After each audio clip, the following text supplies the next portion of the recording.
학개 2장입니다. 1절. 2장 1절로 9절은 학개가 전했던 4개의 예언들 가운데 두 번째 예언입니다. 첫 번째 예언은 다리오 왕 6째 달 초하루에 선포되었고, 그 말씀에 감동을 받은 백성들은 1장 15절에 기술된 바와 같이 6째 달 24일에 성전 재건을 재개했습니다. 두 번째 예언은 그로부터 약 한 달이 지난 후인 7째 달 21일에 주어졌습니다. 다시 말해서 성전을 다시 건축하기 시작한 직후 주어진 예언인 것이죠. 아마 첫 한 달 동안 포로 귀환 공동체 백성들은 16년 동안 중단했던 성전에 대해 다시금 생각하며 살펴보아야 했을 것입니다. 그 내용이 이 3절에 나옵니다. 이 3절입니다. 하나님께서는 학개 선지자에게 스룹바벨, 여호수아, 그리고 남은 자 공동체인 포로 귀환자들에게 예언을 선포하라고 말씀하셨습니다. 그 내용이 3절이죠. 남은 자들 중에 이전 성전의 영광을 본 자가 있느냐고 물으신 후 너희가 이것을 어떻게 보느냐라고 질문하십니다. 히브리 원문 동사는 능동형이기에 어떻게 보느냐로 해석해야 합니다. 이전 성전과 비교했을 때 지금 새로 짓고 있는 성전을 어떻게 생각하고 평가하는지 물으신 것이죠. 하나님께서 판단하실 때 그들이 생각하는 바는 마지막 문장에 요약되어 있습니다. 바로 너희 눈에는 아무것도 아닌 것이 아니냐는 것이죠.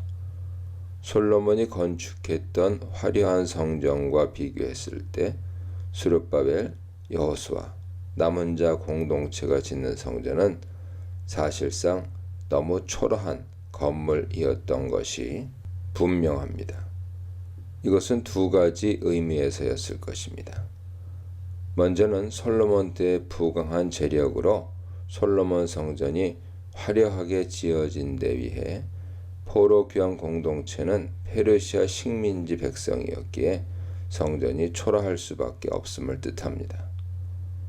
두 번째는 아직 이 성전이 완공되지 않았기 때문에 하나님의 영광이 임하지 않았기에 아무것도 아닌 것으로 보는 현상이 일어난 것이었을 수도 있습니다.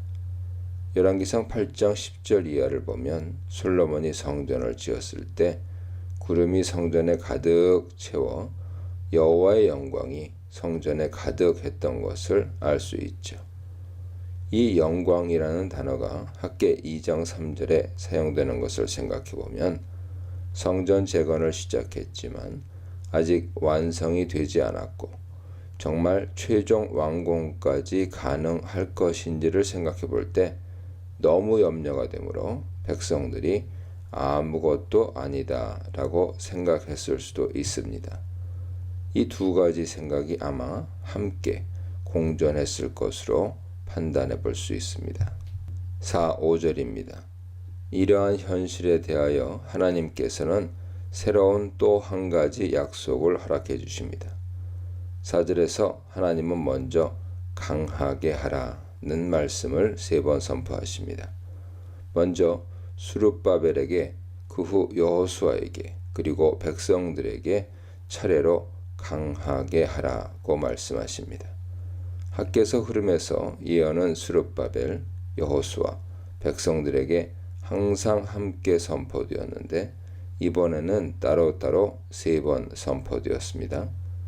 이것은 강조 용법인 동시에 스룹바벨, 여호수아, 백성들이 모두 자신의 신앙을 굳건히 해야 할 필요가 각각 있음을 말씀하신 것입니다. 그렇다면 굳건히 한다는 것은 무엇일까요? 문맥을 따라 생각해 보면 3절에 나온 바 지금 짓고 있는 성전이 아무것도 아닌 것처럼 생각하는 것을 버리고 하나님 말씀으로 새로운 생각을 가져야 한다는 의미일 것입니다. 그렇다면 그것이 어떻게 가능할까요? 4절 마지막 부분에서 하나님은 그들이 굳건한 신앙을 가질 수 있도록 중요한 메시지를 선포하십니다. 바로 내가 너희와 함께 하노라 라는 약속의 말씀을 주신 것이죠. 사실 이 말씀은 1장 13절에 기록된 것처럼 학개의 첫 번째 예언시에 이미 선포된 바 있습니다. 그런데 이번에 한 번 더 말씀하시는 것이죠.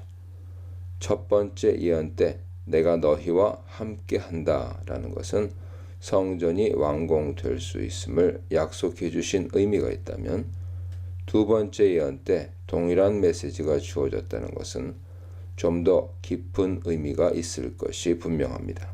하나님의 임재가 약속되었을 때 그 약속은 과연 무엇을 의미하는 것일까요? 이를 설명하기 위해 하나님은 5절에서 출애굽 사건을 언급하십니다.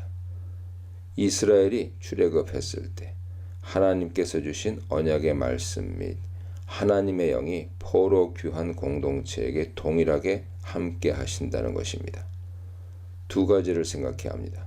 첫째, 언약의 말씀은 시내산 언약 율법을 가리키며 좀 더 거시적으로 보면 시내산 언약 자체를 가리킬 수 있습니다. 그리고 여호와의 영이란 출애굽기 31장 3절에서 성막을 지었던 부살렐과 오홀리압에게 하나님의 영이 함께 하셔서 지혜를 주심으로 성막을 짓게 하신 내용을 가리키는 것일 수 있습니다.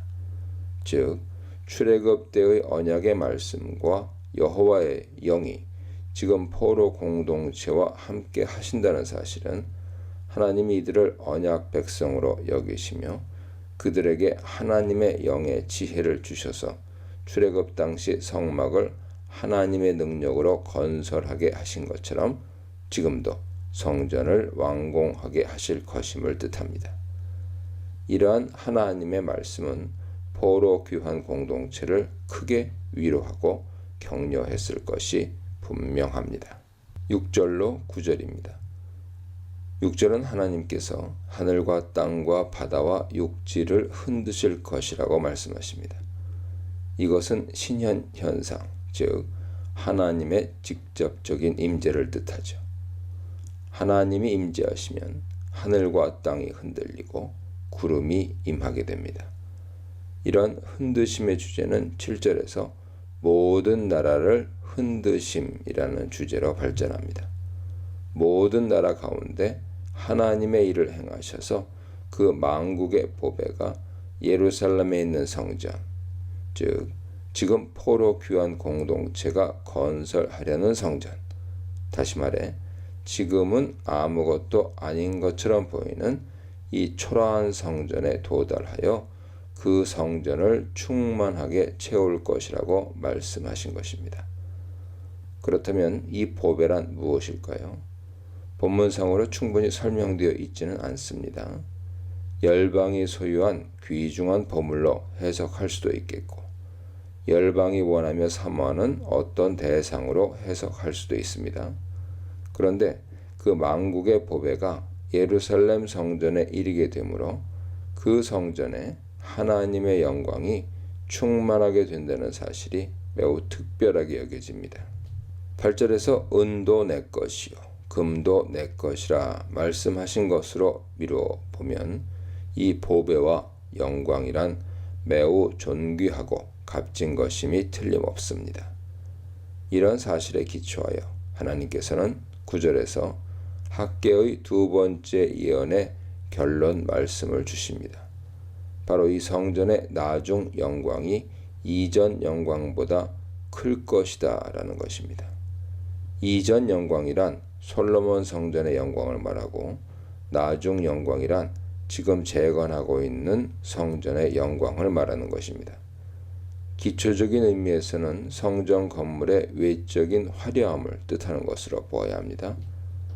그러나 좀 더 깊이 생각해 보면 영광이란 하나님의 임재가 성전에 가득한 것을 뜻할 것이므로 솔로몬 성전을 가득 채웠던 하나님 임재의 영광보다 더욱 뛰어난 어떤 하나님의 임재가 이 성전에 있게 될 것임을 말씀하시는 것으로도 해석할 수 있습니다. 그렇다면 그 만국의 보배와 더 뛰어난 영광은 어떤 실체에 대해 예언한 것일까요?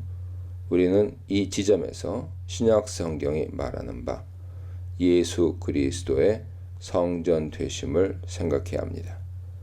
만국의 보배란 열방을 향한 복의 통로, 구원의 통로로 이 땅에 오신 예수 그리스도를 말하며 그분을 통해 하나님의 임재가 성육신 사건으로 드러났으며 따라서 성전에 임재하신 정도가 아니라 성전 자체이신 예수님께서 이 땅에 오셨습니다. 9절의 나중 영광은 예수님께서 십자가와 부활의 역사를 통해 하나님의 나라를 이루시고 성전의 기능을 완성하실 것임을 말씀하고 있는 것입니다. 하나님은 포로 귀한 공동체의 마음을 이러한 미래에 대한 약속의 말씀들을 통해 위로하셨고 권면하셨습니다.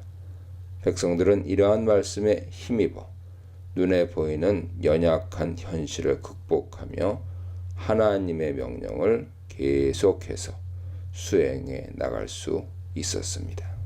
집만 보고 낙담하지 마라. 집이 아니라 여호와를 보라. 하나님이 여실 미래를 기대하라에 대해 묵상해 보시기 바랍니다.